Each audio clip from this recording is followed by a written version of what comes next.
이것이 복음이다. 보라 구원과 교회 생활이다. 누가복음 19장 10절 말씀입니다. 인자가 온 것은 잃어버린 자를 찾아 구원하려 함이니라. 아멘. 이사야 53장 5절 말씀입니다. 주님의 찔리신 것은 우리 허물 때문이요 주님의 상하신 것은 우리 죄악 때문이라.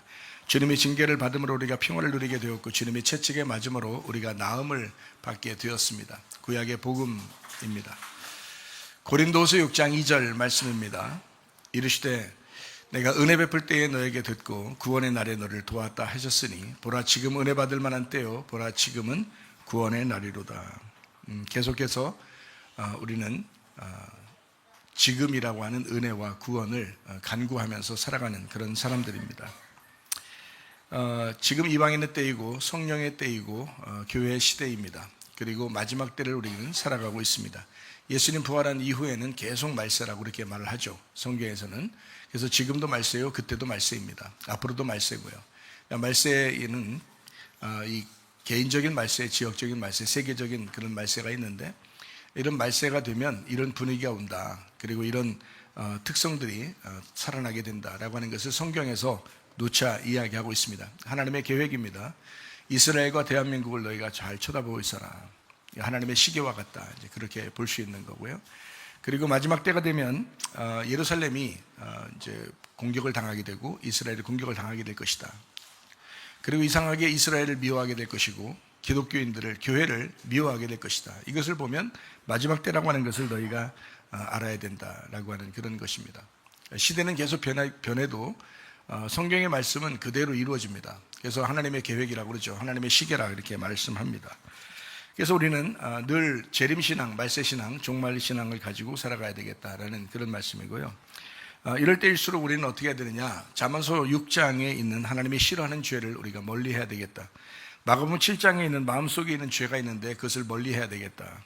로마서 1장에 있는 마지막 때의 죄들이 있는데 그것을 멀리해야 되겠다. 고린도전서 6장에 있는 하나님의 나라 상속을 못 받는 자에 대한 이야기가 나오는데 그것을 우리는 좀 잘 이해해야 되겠다. 갈라디아서 5장에 있는 육체적인 일인데 하나님의 나라를 받을 수가 없다. 그래서 우리는 결국 나의 육체와의 싸움입니다. 성경 전체는요 나의 육체와 하나님의 영에 대한 싸움이에요. 그래서 하나님은 절대 우리한테 지질 않아요. 그러니까 우리 육체가 파괴되기를 하나님이 기다리고 있으시죠. 그러니까 날마다 우리가 육체에 대해서 바울도 하는 얘기가 자기가 육체로 살고 있지만 날마다 죽는다 이렇게 이야기했잖아요. 그것이 승리하는 길입니다. 그것이 부활하는 길이고요. 그래서 육체의 일, 이것은 하나님의 나라를 유업으로 받지 못한다라고 분명히 갈라디아서 5장에는 말씀하고 있습니다. 골로새 3장에는 탐욕, 이것이 우상숭배다, 이게 선악과다라고 하는 것이죠. 그래서 우리가 탐욕 부리는 거, 이거 좋은 거 아닙니다. 디모데후서 3장, 말세에 일어나는 일들에 대해서 여러 가지가 나와 있는데 그것을 우리는 잘 주의 깊게 봐야 되겠다. 계시록 21장에 둘째 사망에 거하는 자들이 있습니다. 계시록 22장에는 성 밖에 있는 자들이 있습니다. 그래서 우리는 말세에 대한 징조를 잘 알고 항상 깨어 있어서 기도해야 되겠다라고 하는 것을 우리가 늘 생각해야 합니다. 다니엘서 12장에 말세 징조가 있습니다. 과학이 발달합니다. 지식이 폭발합니다. 교통수단이 아주 빨라집니다. 이것이 말세입니다. 누가복음 21장에 나와 있는 그런 말세의 징조들이 있습니다. 이단이 증가합니다. 그리고 전쟁, 기근, 지진이 자주 일어납니다. 그리고 기독교인들이 핍박을 당하게 돼요. 교회가 핍박당하게 되는 거죠. 그리고 예루살렘이 포위가 된다. CBDC라고 하는 모든 통화가 하나 되는, 그래서 세계 경제, 정치, 종교가 자꾸 연합하고 통합하려고 하는 그런 움직임을 너희가 보게 될 것이다. 그리고 동성애 하는 것을 너희가 보게 될 것이다. 이러면 말세의 징조다라고 하는 것을 우리는 알 수 있습니다. 누가복음 21장에 나와 있는 주님께서 이제 우리에게 그래서 너희가 어떻게 해야 되냐, 이런 일들을 너희가 능히 피하려면 어떻게 해야 되냐, 항상 깨어 있어 기도해야 된다라고 하는 것을 우리에게 말씀합니다. 이제 누가복음 19장 10절 말씀을 우리는 늘 이제 기억해야 되는데 왜 그러냐면 그 말씀은 우리가 파괴되기를 하나님이 원하신다라는 거, 성경 자체, 성경의 이제 목적이나 마찬가지예요. 우리가 파괴되면 결국 우리를 구원하신다라는 것이 이제 하나님의 계획이거든요.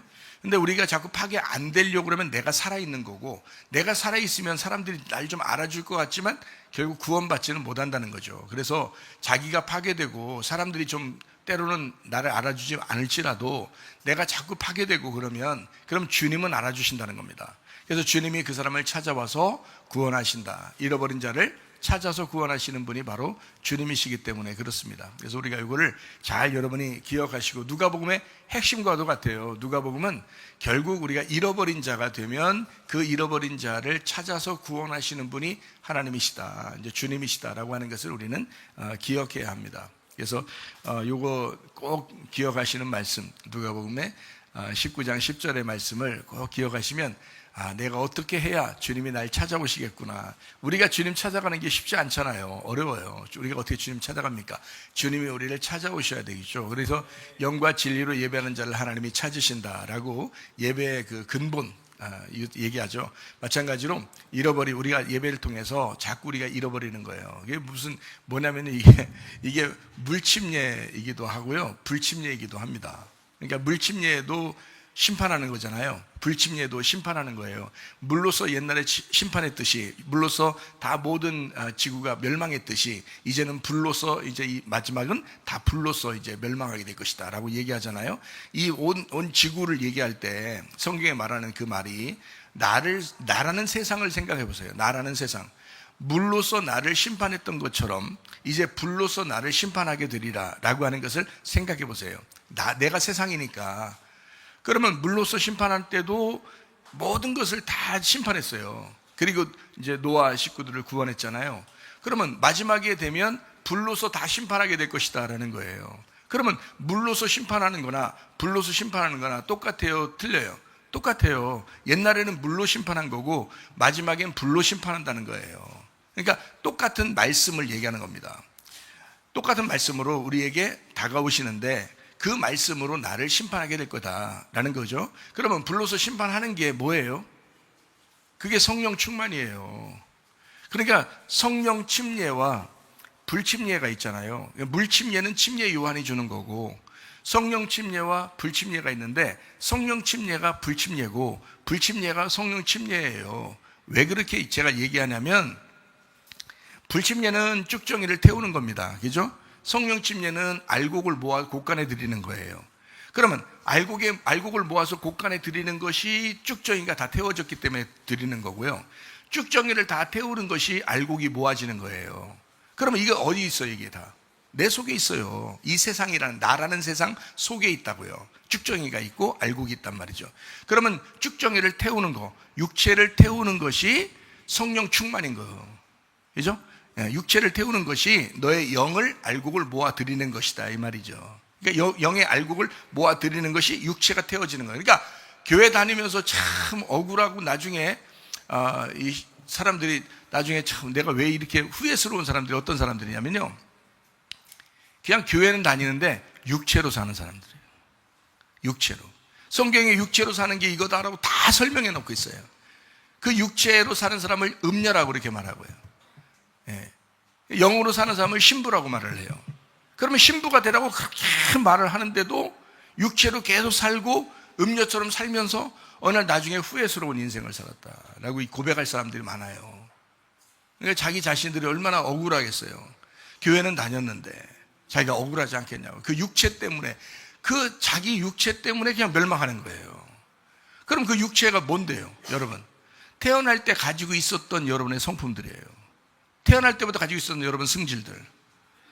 그럼 내가 원래 이렇게 태어났는데 어떡하냐고는, 고쳐야 그리스도인이지. 생각해요. 고치는 게, 고치라고 교회 나온 거 아니에요? 고치려고? 그럼 교회 나왔으면 또 고쳐줘야 되는 거 아닙니까?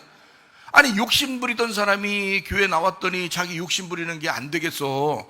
그래서 구제하며 사는 거고, 자기 막 승질 부리던 사람이 교회 왔는데 말씀을 들어보니까 승질 부리면 안 되겠어. 그래서 승질을 갖다가 자제하는 거고, 그렇잖아요? 막 음란하고 막 이러던 사람이 교회 왔는데 말씀을 듣다 보니까 내가 거룩하게 살아야 되겠구나 해서 그것을 싹 바꿔버리는, 회개하고 막 하나님 앞에 눈물 흘려 회개하는. 여러분, 눈물 왜 흘려? 기도할 때 눈물 흘리면 회개하는 게 뭐 회개하는 거예요? 육체를 제거하는 거예요. 자기를 죽이는 거예요. 그게 불심판하는 거예요. 말씀을 들을 때, 기도할 때 이것을 불심판하는 거예요.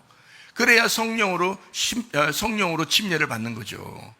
불침례를 받아야 성령 침례가 오는 거고, 성령 침례를 받으면 그게 불침례예요. 성령의 충만함을 받으면 여러분 육체는 사라지게 돼 있어요. 맞잖아요. 오순절 성령 충만 받은 사람들이요, 예전에는 자기 승질들 없었겠냐고. 근데 성령 충만 받으면 다 바뀐다고요. 성경에 있는 하나님의 사람들은 싹 다 바뀌었어요. 육체대로 그대로 살지 않았다고요. 근데 여러분 교회 나오면서 저는 누차 여러분에게 육체를 제거해야 합니다. 영혼의 구원을 위해서 여러분 믿음을 확실히 증명하며 살아야 됩니다. 영적인 삶을 증명하며 살아야 됩니다라고 제가 얼마나 많이 얘기해요. 하늘의 운명을 타고 살아야 됩니다. 예수님의 성품을 가지고 살아야 됩니다. 얼마나 많이 얘기를 해요. 그게 우리가 평생에 들어야 할 복음이고 평생에 들어야 할 말씀들이에요. 근데 그 말씀을 들으면서도 안 바꿔. 설교 들을 때는 내가 바꿔야지 라고 생각은 해요. 근데 설교 끝나면 여전히 잊어버려요. 그게 치매라고 그러는 거예요. 자꾸 잊어버리는 거예요. 왜? 말씀을 들어도 계속 잊어버리는 거예요. 아니 그런 치매가 가장 심각한 치매 아닙니까? 아니 평상시 다른 거 잊어버리는 건 아무것도 아니야. 말씀 잃어버리는 게 가장 큰 치매예요, 여러분. 근데 말씀을 잊어버리지 않아요. 그러면 그 사람 치매 아니야. 치매 아닌 사람들은 또 말씀도 잘 안 잊어버리기도 하겠지만 어쨌든 자꾸 말씀을 기억하려고 하세요. 성령 충만하려고 하시라고요. 성령 충만하면 육체를 자꾸 제거하게 돼 있어요. 바울이 성령 충만하니까 날마다 자기를 죽인다 그러는 거예요. 날마다 나는 죽노라 그러는 거예요. 그게 성령 충만한 사람들의 태도입니다. 오순절 성령 충만 받았더니 그 사람들이 나가서 막 전도하게 되더라. 기도하게 되더라. 자기 걸 자기 거라고 여기지 않냐고 나누게 되더라. 왜 그럴까요? 예전에는 그런 사람들이 아니었어요. 근데 사람이 바뀌었더라 이 말이에요.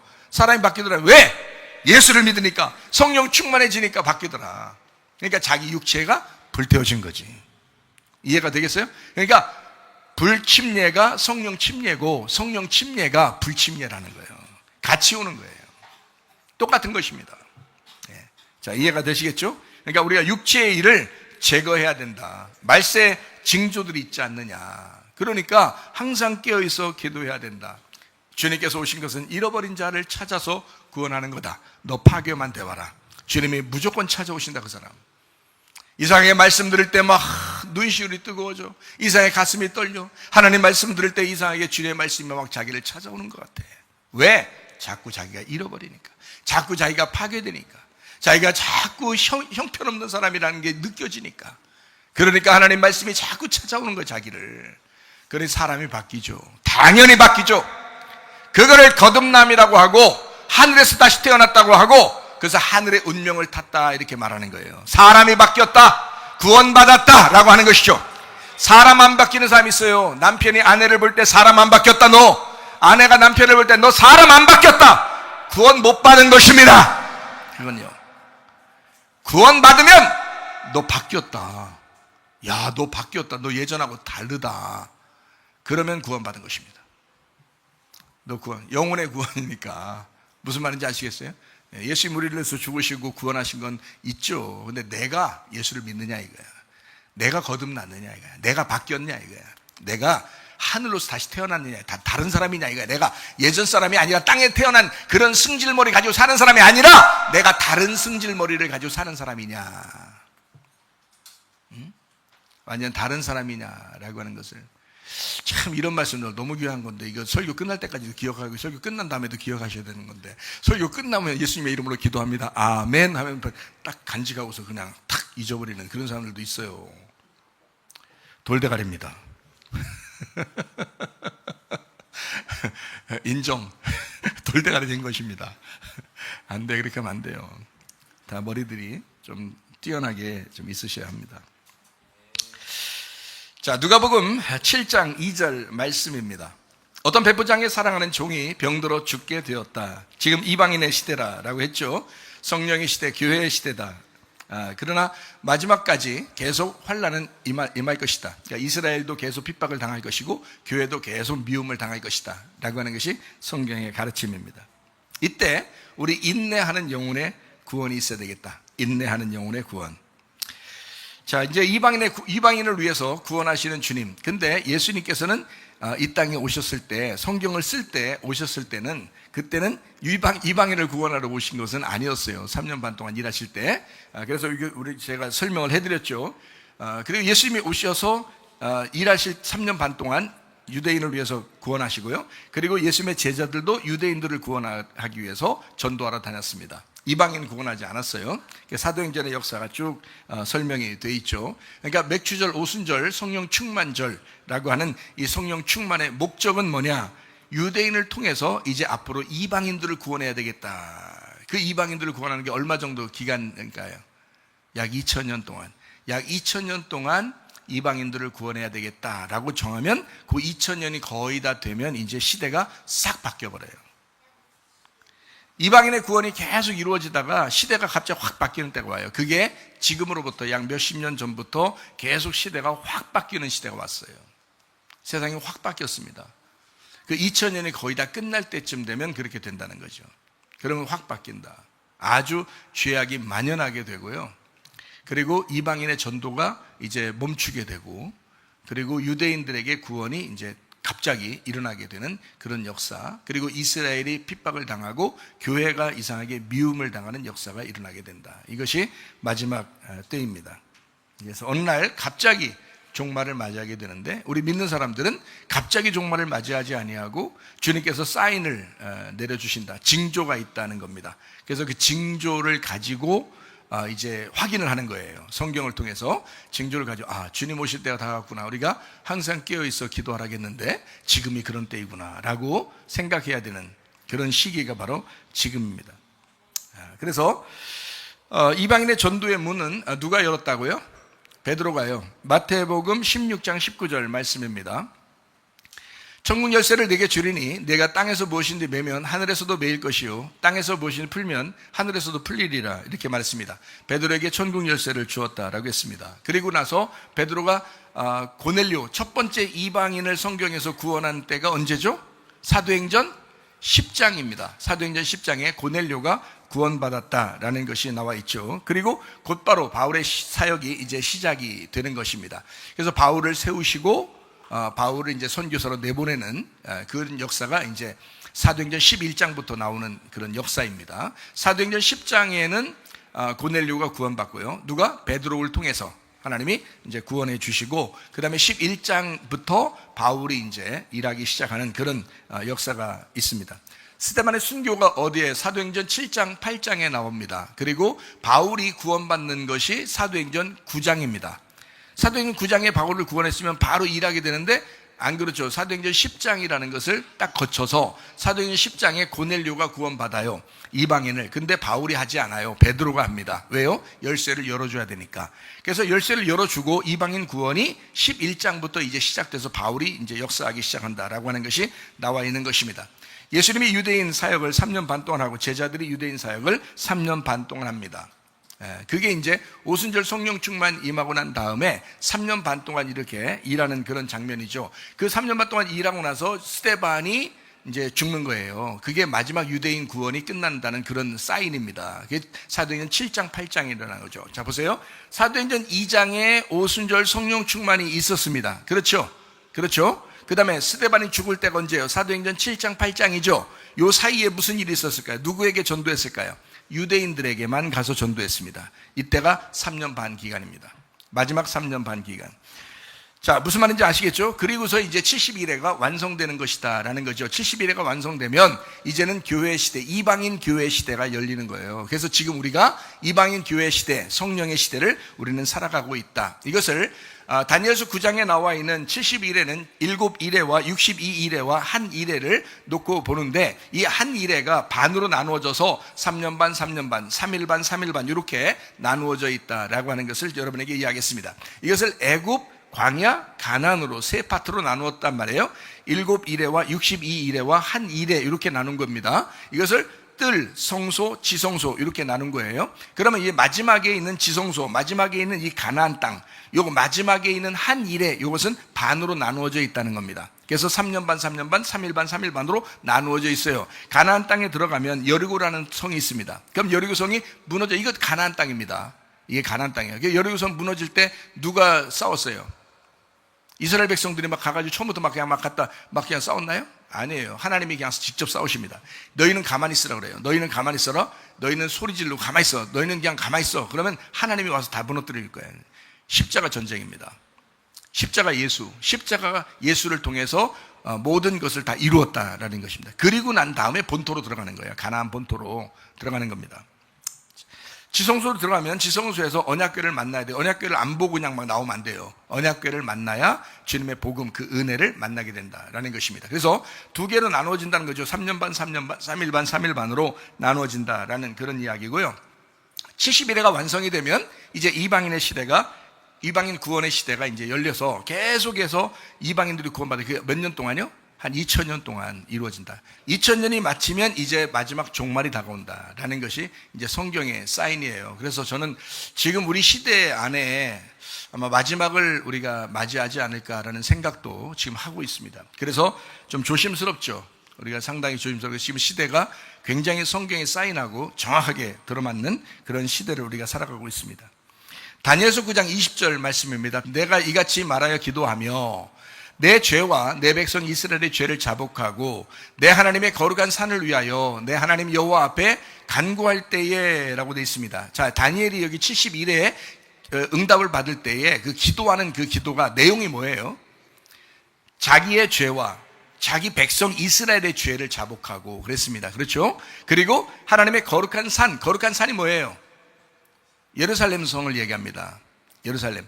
그 예루살렘을 위하여 내 하나님 여호와 앞에 간구할 때에 라고 되어 있습니다. 그러니까 다른 나라를 위해서 기도하는 게 아닙니다. 71회 7년 대환란 이런 얘기는 지금 다른 얘기예요. 그 얘기가 아니에요. 여기 말하는 것은 다니엘서 9장에는 오로지 이스라엘 백성과 이스라엘이라는 예루살렘을 놓고 기도하는 거예요. 다니엘이 창문을 열어놓고 예루살렘을 향하여 기도하고 그러잖아요. 그죠? 왜 그러냐면 다니엘 71회를 응답받는 그 다니엘은 예루살렘을 놓고 중심적으로 지금 기도하고 있다라는 그런 이야기입니다. 그게 다니엘서 9장 20절의 내용입니다. 그래서 하나님이 71회를 약속하는 거예요. 다니엘한테. 이게 다니엘서 9장의 내용입니다.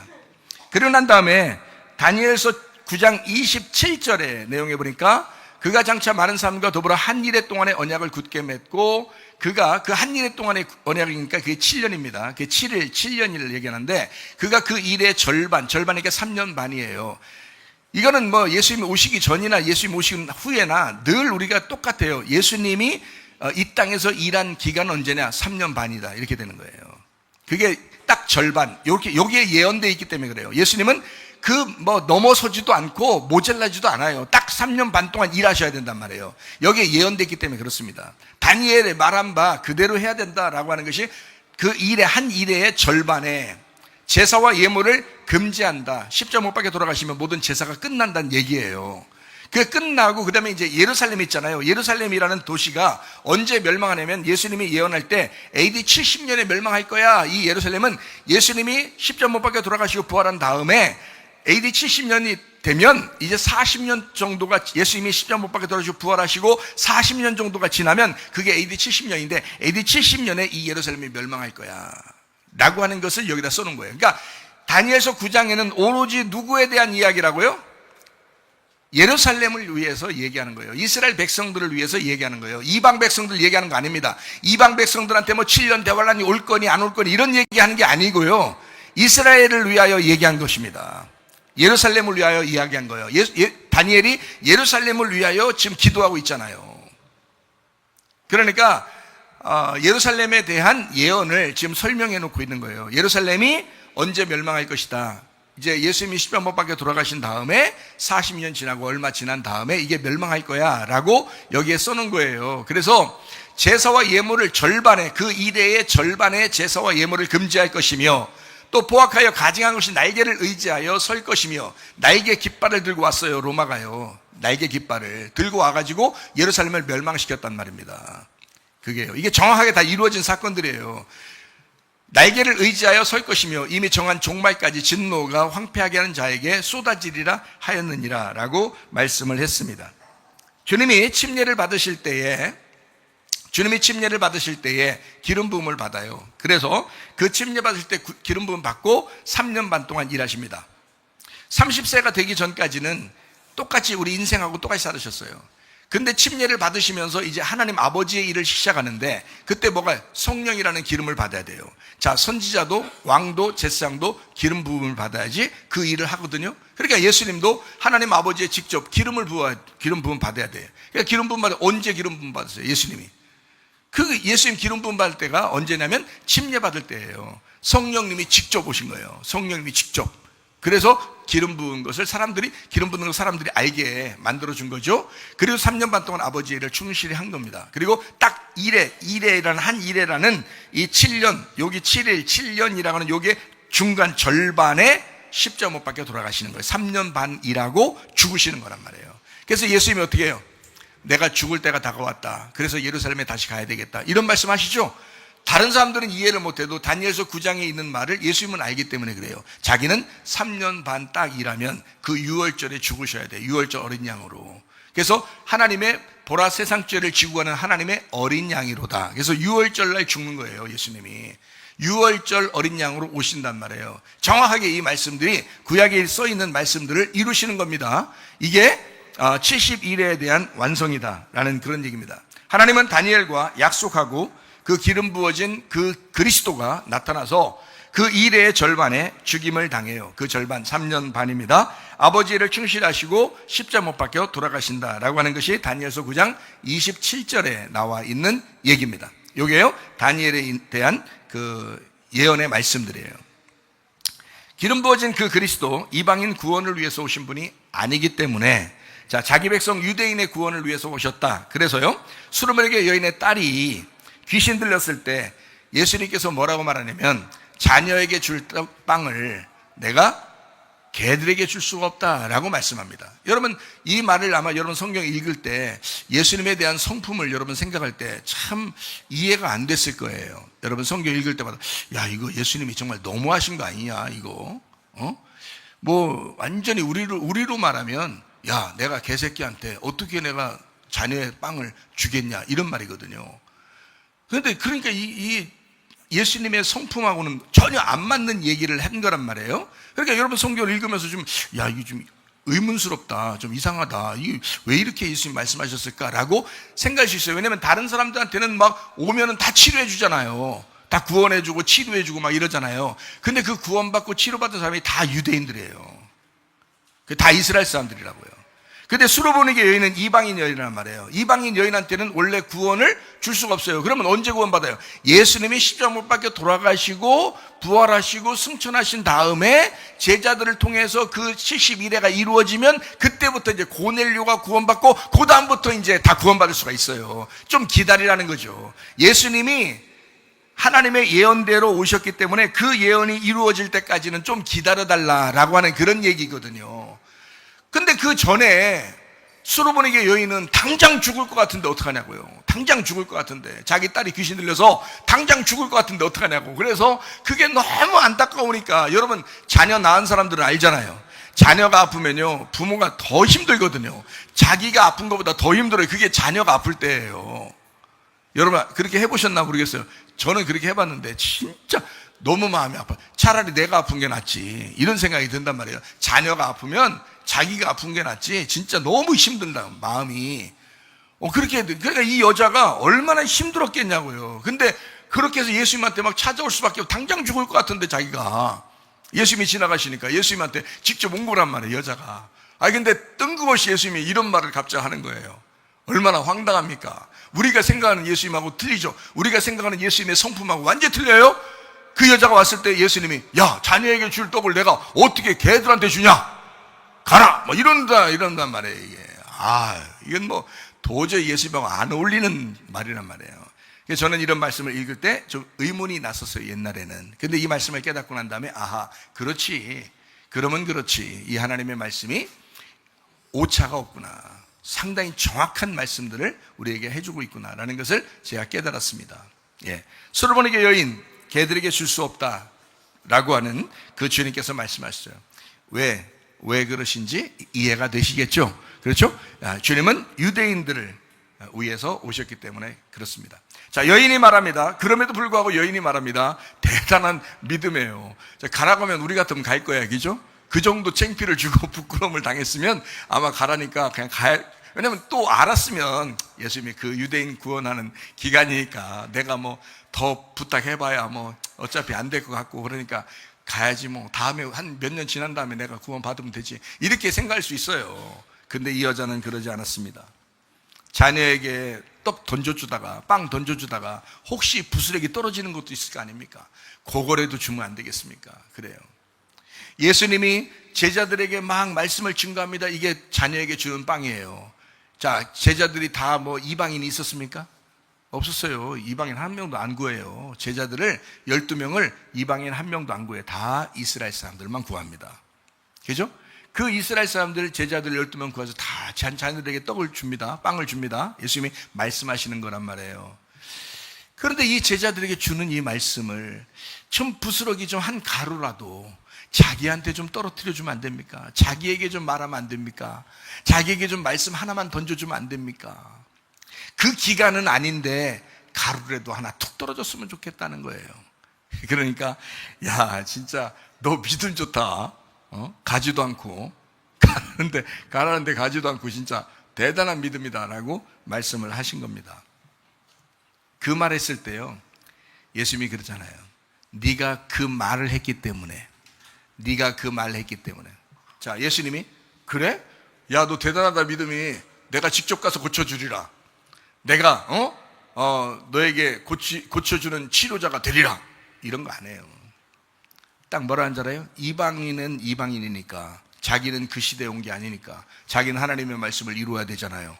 그러니까 예수님 말하면 네 말이 네가 말한 그 말이 너에게 이루어졌다 이렇게 말해요. 놀라운 이야기입니다. 하나님 말씀이 얼마나 정확해요. 자, 그게 마가복음 7장 29절 말씀입니다. 예수께서 이르시되 이 말을 하였으니 돌아가라. 이 말을 하였으니 돌아가라. 귀신이 내 딸에게서 나갔느니라. 예수님이 직접 가서 고쳐주지 않았습니다. 네가 말했기 때문에 그 말이 네 딸을 고칠 것이다. 네가 말했으니까 네 딸이 고침받는다. 놀랐습니다. 자, 주님은 유대인의 구원을 위해서 오셨습니다. 자, 보세요. 삭개오 이방인입니까? 아니에요. 유대인이. 38년 된 병자 누구예요? 이방인이에요? 아니에요. 유대인입니다. 소경 바디메오 이방인이에요? 아니, 유대인입니다. 이 사람들은 모두 유대인들이에요. 모두 하나님의 백성들이에요. 근데 아프단 말이에요. 그들은 직접 가서 만져주시고 얘기하고 위로하고 사랑하고 치료하십니다. 예수님의 성품입니다. 그리고 하나님의 뜻대로 하나님의 계획대로 일하신 거죠. 그렇죠? 주님이 만나면 곧바로 고쳐주시고 주님이 만져주시고 찾아가서 고쳐주시는, 찾아가서 구원하시는 삭개오 같은 사람도 그냥 뽕나무 위에서 그냥 있었습니다. 돌무화과 나무죠. 돌무화과 나무 그 위에서 막 이렇게 사람들로 인해서 키가 작으니까 못 만나요. 근데 위에서 있으니까 예수님이 직접 여리고에 내려가서 삭개오 한 명 고치고 다시 와요. 그러니까 거기에 내려간 이유는 딱 한 가지예요. 삭개오 한 사람 구원하기 위해서예요. 그 사람이 하나님의 백성이기 때문에. 하나님의 백성, 잃어버린 자를 하나님은 자기 백성을 끝까지 찾아가서 구원하시는 분이다. 이게 삭개오하고의 이야기예요. 누가복음 19장에 나오는 그 이야기입니다. 잃어버린 자를 찾아서 내가 구원한다. 근데 이방인들한테는 그렇게 안 하죠. 이방인들한테는 그렇게 안 했습니다. 자네의 떡을 어떻게 개에게 줄 수 없냐, 이런 식으로 얘기했습니다. 그러니까 이건 완전히 성경 말씀을 이루는 하나님의 뜻이었다라고 하는 것을 이야기합니다. 자, 그러니까 유대인에게는 자기가 찾아가서 구원하지만 이방인이 찾아오면 개인의 믿음을 확인하고 그의 믿음이 그를 구원했다고 얘기하는 겁니다. 이해하시겠죠? 누가복음 7장 7절 말씀입니다. 자, 백부장에 대한 이야기입니다. 그러므로 내가 주께 나아가기도 감당하지 못할 줄을 알았나이다. 말씀만 하사 내 하인을 낫게 하옵소서. 백부장은 정확하게 주님의 사정을 알았습니다. 이 사람의 말씀을 어떻게 알고 있었는지 우리는 모릅니다. 그런데 예수님에 대해서 정확하게 파악하고 있습니다. 어떻게 파악하냐면 자기 집에 들어오는 것을 감당하지 못하겠습니다. 말씀만 해주시면 됩니다. 놀라운 얘기죠. 수르보니게 여인도 어떻게 구원받았어요? 부스러기 복음을 저에게 떨어뜨려 주면 안 됩니까? 말씀 한마디만 좀 해주시면 안 되겠습니까? 라고 그렇게 했잖아요. 직접 찾아가지 않아도. 그죠? 백부장 이 사람에게도 마찬가지예요. 자기 집에 도저히 초청을 못 하겠다는 거예요. 그 시간도 아니에요. 그 기간도 아니에요. 그걸 어떻게 이 사람이 알았는지 모르겠지만 한 말씀만 좀 내게 주십시오. 한 방울 물만 좀 떨어주시면 안 되겠습니까? 한 부스러기만 내게 주시면 안 되겠습니까? 그 복음입니다. 여러분과 저도 부스러기 복음으로 구원받은 사람들입니다.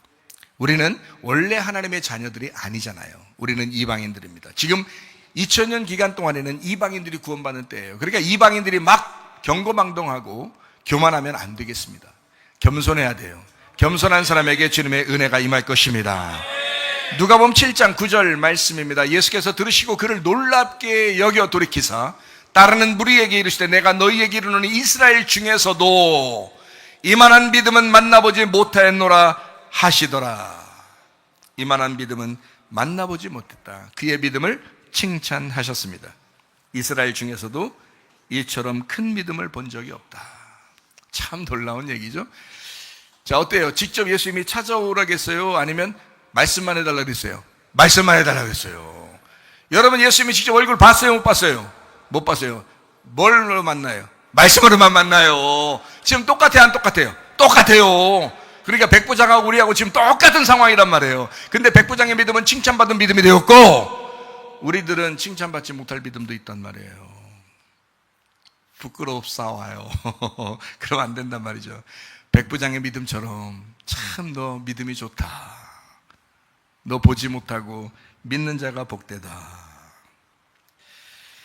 누가복음 19장 10절 말씀이죠. 인자가 온 것은 잃어버린 자를 찾아 구원하려 함이니라 그랬습니다. 자, 그러니까 이제 예수님께서 백부장도 그러니까 막 완전히 파괴된 사람이에요. 얼마나 낮아진 사람이면 자기가 백부장인데도 불구하고 100명의 부활을 거느리는 백부장인데도 불구하고 그 초라한 예수님한테 찾아와서 좀 자기 하인을, 자기 아들을 좀 살려주십시오 라고 부탁하는, 그리고 자기 집에 오는 것도 내가 감당을 못하겠으니까 말씀만 한마디만 해주세요 막 이렇게 얘기하는 그런 사람이 돼. 얼마나 겸손한 사람입니까? 예수님께서 야, 이만한 믿음은 내가 이스라엘 중에서도 못 만났다. 대단하다. 야, 네가 말한 그것 때문에 너의 아들이, 너의 하인이 구원받을 것이다. 놀라운 이야기입니다. 놀라운 이야기를 이 사람도 듣게 됩니다. 예수님께서 참 큰 믿음을 가졌다 이 사람을 칭찬합니다. 그 큰 믿음이 뭐냐 이거예요. 여러분 생각할 때 큰 믿음이 뭘 것 같아요? 여러분 우리도 큰 믿음 가져야 되는데요. 작은 믿음 말고 큰 믿음 가져야 되는데 어떤 믿음을 가졌으면 좋겠어요? 어떻게 큰 믿음이 뭐예요? 큰 믿음. 여기서 지금 말하는, 예수님이 말하는 야, 이 백부장은 큰 믿음 가졌다라고 하는 이 큰 믿음이 뭐냐고요? 한참 생각해 봐야 되겠죠, 여러분? 보이지 않는 걸 믿는 걸 큰 믿음이라고 그러는 거예요. 그러니까 보이는 걸 믿는 거는 작은 믿음이죠. 근데 보이지 않는 것을 믿는 겁니다. 그러니까 그 말씀을 믿는 거예요. 백부장이 예수님이라는 그 말씀을 믿는 거예요. 그 말씀 한마디, 그 부스러기 하나, 그거 하나 믿는 거예요. 보이지 않는 것을 믿는 그 믿음. 우리는 보이는 것을 따르는 신앙인인가, 아니면 보이지 않는 것을 따라가는 신앙인인가? 보이지 않는 그 하늘의 세계를, 믿음을 따라가는 사람들은요, 큰 믿음 가진 사람들입니다. 근데 사람들은 보이는 믿음을 자꾸 원하죠. 표적을 원하고 기적을 원하고 보이는 걸 따라 살려고 하는 사람들이 많습니다. 여러분과 저는 어떤 사람이 돼야 되겠어요? 이방인 중에 이방인은 우리들이 어떻게 살아야 되겠어요? 아, 너 참 큰 믿음 가졌다. 어떤 믿음이요? 보이지 않는 그 말씀의 믿음. 생각해 보세요. 창세기에 보면요, 11장에 바벨탑을 쌓는 사람들이 있습니다. 바벨탑을 얼마나 크게 쌓으면 사람들이 다 볼 정도로 크게 쌓았어요. 하늘에까지 다 차고 막 이래요. 하늘에까지 막 쌓아 올리자고 그래요. 그 보이는 믿음이잖아요. 하나님이 어떻게 해요? 다 무너뜨려 버립니다. 그래 놓고 나서 창세기 12장에 아브라함을 부릅니다. 아브라함을 부를 때 아브라함이 갈 바를 알지 못하고 말씀을 따라갔다 이렇게 했어요. 보세요. 아브라함의 믿음과 바벨탑을 쌓는 사람들의 믿음이 완전히 반대입니다. 바벨탑을 쌓는 사람들은요, 하늘에까지 그것을 막 그 바벨탑을 쌓아 올라가죠. 보이는 믿음입니다. 아주 거창하게 보이겠죠. 그러나 하나님은 그걸 다 무너뜨려 버려요. 가짜라는 거죠. 근데 아브라함을 부르면서, 아브라함을 선택하면서 하나님께서 말씀을 주십니다. 갈 바를 알지 못하지만 아브라함이 그 믿음을 가지고 따라갑니다. 하나님은 그 말씀, 그래서 아브라함이 말씀을 따라갔고, 갈 바를 알지 못하고 그 말씀을 따라갔다. 아브라함이 큰 믿음을 가진 겁니다. 아브라함이 큰 믿음을 가진 겁니다. 이해가 되시겠죠? 믿음은 바라는 것들의 실상입니다. 히브리서 11장 1절 말씀입니다. 믿음은 바라는 것들의 실상이요, 보이지 않는 것들의 증거니. 자, 예수님으로 오셨다 이 말입니다. 보이지 않는 것들의 증거로 예수님이 오셨다. 그리스도가 그 믿음입니다. 자, 너가 믿음이 있다 라고 말할 때는 뭐가 있다는 얘기예요? 너에게 그리스도가 있다 이 말이에요. 그리스도가 있다. 너 믿음 있구나 이 말은 그리스도가 있구나. 자, 말씀을 믿는 그 부스러기 복음을 원하는 그 사람, 수르바nik의 여인과 백부장이라고 하는 그 사람들의 믿음은 뭘 가지고 있다는 얘기예요? 이미 네 속에 그리스도가 있구나. 네 속에 메시아가 있구나. 이방인인데 네 속에 메시아가 있다. 이방인인데 네 속에 그리스도가 있다. 이방인인데 네 속에 말씀이 있다. 너희의 그 믿음이 너희를 구원할 것이다. 야, 놀라운 이야기입니다. 지금 여러분, 우리가 그리스도를 믿고 교회로, 완성된 교회로 우리가 살아가는 사람들입니다. 참 놀라운 사람들이죠. 그런데 이런 큰 믿음을 가진 사람이 얼마나 되는가? 그리스도라는 그 믿음을 여러분 소유하셔야 합니다. 믿음으로 천국에 들어갑니다. 그리스도로 인하여 천국에 들어갑니다. 믿음이라는 그리스도로 인하여 천국에 들어갑니다. 말씀에 의한 믿음으로 천국에 들어갑니다. 맞죠? 자, 믿음으로 천국 가요? 그리스도로 천국 가요? 믿음이라는 그리스도로 천국 가요? 그리스도라는 믿음으로 천국 가요? 그 믿음이라는 말씀으로 천국 가요? 똑같은 얘기죠? 말씀이라는 믿음이 여러분 속에 있어야 한다 이 말이에요. 믿음은 인정하는 겁니다. 믿음은 신뢰하는 겁니다. 믿음은 의지하는 것입니다. 예수를 내가 의지하느냐, 예수를 의지하느냐, 예수를 내가 신뢰하느냐, 예수를 인정하느냐, 예수를 내가 의지하느냐, 말씀을 인정하느냐, 말씀을 의지하느냐, 말씀을 신뢰하느냐, 그것이 믿음입니다. 그것이 여러분 우리를 천국으로 인도한다는 말입니다. 진짜 믿음, 하나님의 말씀의 믿음을 소유한 여러분 되시길 바랍니다. 주님을 인정하고 주님을 신뢰하고 주님을 의지하는 것이 진정한 믿음이다. 이것이 하나님의 말씀의 믿음이에요. 말씀을 통해서 믿음이 오기 때문에 그래요. 여러분 천국 어떻게 갑니까? 여러분 보이는 것으로? 아니에요. 말씀의 믿음으로 가는 것입니다. 말씀이 들려올 때 여러분 가슴을 찢고 불침례를 받으시고 성령 침례를 통해서 알곡이 모아지시기를 바랍니다. 백부장의 마음은 어떤 마음이었을까요? 참 선한 마음이었습니다. 참 선한 마음이었어요. 백부장의 마음이요. 자, 보세요. 자, 아픈 사람이 있습니다. 근데 그 아픈 사람이 자기 집에 있어요. 자기 아들인지 자기 종인지 몰라요. 자기 종이 될 수도 있고 자기 아들일 수도 있어요. 왜냐하면 종을 아들로서 볼 수도 있는 거거든요. 그러니까 아들이다 종이다, 아들이든 종이든 그는 어떤 마음을 가졌어요? 아파하는 사람과 마음을 공감하고 있다는 겁니다. 백부장이라는 사람이 자기는 안 아프니까 그냥 가만히 있는 게 아니에요. 자기 하인이 아파요. 자기 종이 아파요. 그가 아들인지도 몰라요. 근데 그 하인이 아프다고 했을 때 이 사람은 같이 아파하는 사람이었습니다. 함께 아파하는 사람이었다는 거예요. 여러분 교회에서도 아픈 사람들이 있습니다. 연약한 사람들이 있습니다. 연로하신 분들도 있습니다. 여러분 마음이 얼마나 공감되십니까? 그 아픈 사람들과 마음이 얼마나 공감되느냐 하는 얘기예요. 여러분 이 백부장이 왜 선한가, 왜 착한가, 왜 착한 사람인가 라고 하는 것을 우리가 보면 이 사람이 그 아픈 사람과 함께 그 마음을 나누었다.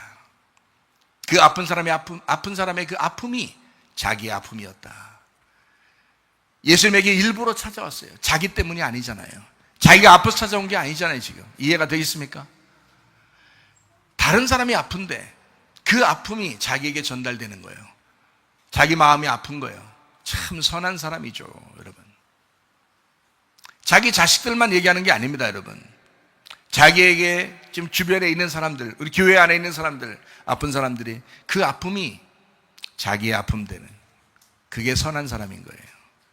그의 아픔은 나의 아픔과 전혀 달라. 이렇게 나는 안 아프니까 뭐 됐지 뭐 이렇게 하는 사람들은 선한 사람이 아니에요. 그리스도의 마음이 아니잖아요. 그리스도의 마음은 아픈 사람이 얼마나 아플까 하는 생각을 하는 거거든요. 그런 생각을 하다 보니까 안타까운 거예요. 그러니까 예수님을 찾아오는 거예요. 주님께 기도하는 거예요. 그 하나의 부스러기 복음이라도, 한 말씀만이라도 저에게 주십시오라고 기도하는 거예요. 같이 아파한다, 그 말입니다. 같이 아파한다. 여러분, 사도행전 10장에 보면 고넬료라는 사람이 있었습니다. 그 고넬료라는 사람이 하나님 앞에 경건한 사람이었다 그래요. 하나님 앞에 경건한 사람이었다. 그러니까 속에 진짜 경건하단 말이에요. 진짜 속이 거룩하단 말입니다. 경건한 사람이었다. 그리고 구제하는 사람이었다. 예, 구제하는 사람이었다. 다시 말하면 선한 사람이었다는 겁니다. 여러분, 사도행전 10장에 이방인 첫 번째 구원받은 사람이 누구라고요? 고넬료라고요. 근데 그 고넬료라는 사람이 어떤 사람이었다고요? 이방인 첫 번째. 자, 보세요. 전 세계에서, 자, 지구가 이렇게 둥그렇게 있잖아요. 그러면 전 세계에서 하나님이 한 명을 딱 선택해가지고 첫 번째 출발하는 이방인 구원자를 한 명을 선택을 해야 돼요. 여러분 같으면 누굴 선택할까? 여러분 같으면 각자 자기 이름 집어넣고 싶죠? 욕심이야, 욕심. 전 지구상이 사람들이 그렇게 이방인들이 많은데 그 중에 한 명을 다 선택하는데 고넬료를 선택한 거예요. 그럼 이 고넬료라는 사람이 보통 사람이 아니었다는 걸 알 수 있죠. 이해가 됩니까? 이 사람은 어떤 사람이었는가? 하나님 앞에 경건하고 구제하기를 잘하는 선한 사람이었다. 그래서 하나님은 그 사람을 선택하는 겁니다. 백부장도 마찬가지였습니다. 아픈 사람이 자기 아들인지 자기 종인지 몰라요. 그런데 그 아픈 사람과 함께 그 아픔을 공감하는 사람이었다. 참으로 선한 사람이었다. 그리고 이 백부장은 그냥 허투루 그냥 낫게 하면 낫는 거고 아니면 말고 뭐 이렇게 온 게 아니에요. 간절한 마음으로 주님께 간구합니다. 간절한 마음으로 주님께 구합니다. 결국 주님께서 응답해 주시죠. 야, 너 믿음 좋다. 네 믿음이 너의 하인을, 너의 아들을 구원했다. 야, 놀랍다. 이만한 믿음은 이스라엘 중에서도 없는데 주님의 응답을 받고 돌아갔습니다. 여러분과 저도 어떻게 살아야 되느냐? 여러분, 우리는 끊임없이 기도해야 합니다. 기도가 모든 문제의 열쇠입니다. 간절히 기도하는 자가 결국 승리하게 될 것입니다. 주님, 이 나라와 민족을 살려주십시오. 주님, 우리 가정을 살려주십시오. 주님, 우리 교회를 구원해 주십시오. 날마다 기도함으로 승리하는 여러분 되시기를 바랍니다. 누가복음 19장 10절을 읽고 마치도록 하겠습니다.